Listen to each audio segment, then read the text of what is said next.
Patrick Tincy, le drame de son enfance, la maroquinerie de sa famille, son passé d'agent immobilier, portrait d'un artiste aux mille facettes. Patrick Tincy vise juste quels que soient les moyens. Artiste parmi les plus doués, décapant, touchant, humoriste et tragédien. Portrait d'un artiste complet. Le rire de résistance, c'est bien. Maggie Mokem aura 17 ans, Maurice Papon a 97. Je veux vivre vieux, moi, lâche, rigolard, Patrick Tincy au journaliste venu l'interviewer, en cette fin janvier 2015. Les attentats de Charlie Hebdo et de l'hypercaché viennent d'ensanglanter la capitale. Mais le comédien, artificier du bon mot, n'entend rien abdiquer. Son spectacle, intitulé On ne peut pas rire de tout, n'épargnera rien ni personne. La Shoah, l'islam, les Roms, le mariage gay, Arthur Minimati, tout passera au jet d'acide de son esprit. Lequel semble n'être jamais en repos. Un jour, confie-t-il, un copain psychiatre m'a dit qu'il allait me dessiner le cerveau. J'ai les circuits tout en bordel. Cette incapacité à tenir en place, et à démêler l'accessoire de l'essentiel, vient peut-être d'un premier départ précipité. Patrick a 2 ans en 1961, lorsqu'une bombe explose près de l'appartement de ses parents. Juif d'Alger, mon père a dit à ma mère, prends le nécessaire, on part. En 1 heure, ils avaient fait leur bagage. La famille s'installe à Paris, rue du Temple, et ouvre une maroquinerie. Son grand-père y tient la caisse, son père, Jean-Roger Hanin, en plus violent, fabrique des sacs, sa mère, une battante, vend des chaussures. Au début de sa carrière, Patrick ne voulait pas faire rire. La tchatche en héritage, sans œil ni communautarisme, Tincy débute à 20 ans comme agent immobilier avant de s'inscrire, par curiosité, aux ateliers du Ranelagh, où il s'initie à l'art dramatique. À cette époque, racontera-t-il, je rêvais de théâtre et je ne voulais absolument pas faire rire. Je jouais des trucs assez tragiques, comme le Périclès de Shakespeare. Sa faculté à rebondir sur tous les sujets et son humour noir à la risée, lui valent pourtant de se trouver des alter-ego vendus à la télé, où l'on paie plus cher. À condition d'en suivre les règles.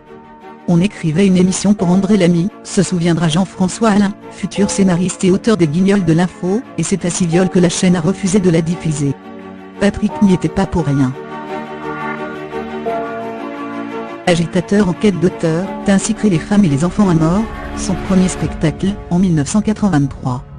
C'était hallucinant, dira le producteur Jimmy Lévy, au-delà de la provoque. Mais il faut attendre le début des années 1990, pour que le succès d'Estime fasse place au phénomène. Secondé par Alain et leur comparse Bruno Gaxio.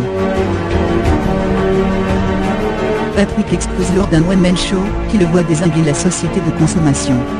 Entre part à vendre, misère sexuelle et vacances à Cumac, l'humoriste annonce où est le bec, le nihilisme au moins.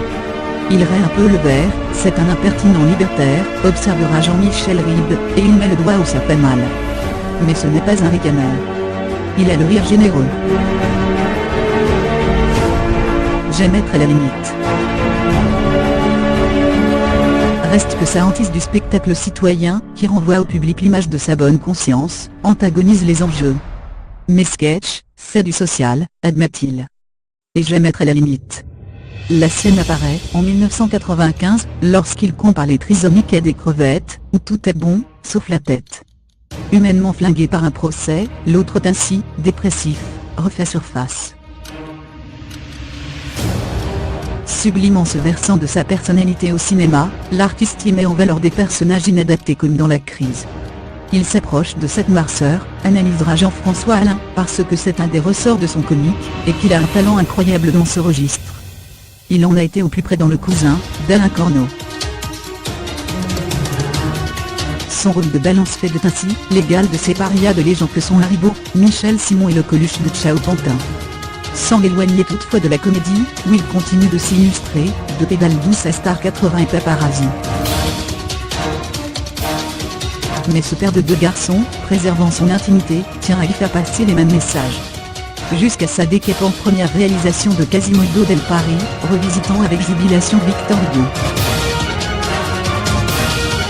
Un hymne à la différence, à son image, sans mièvrerie. Celui qui, il y a 50 ans, n'aurait été qu'une gueule de la scène et du cinéma, en est aujourd'hui l'un des artistes les plus exigeants et subtils. Il n'y a pas de sujet tabou, résume-t-il. L'important c'est de savoir par quel bout on le prend. Il ne faut pas que ce soit trop racoleur, ou facile. Rio Express. 1959, né à Alger. Départ à Paris, à 2 ans. Ses parents vont en maroquinerie, dans le quartier du Temple. 1983, alors qu'il a ouvert une agence immobilière, il suit des cours de théâtre, commence à se produire sur scène.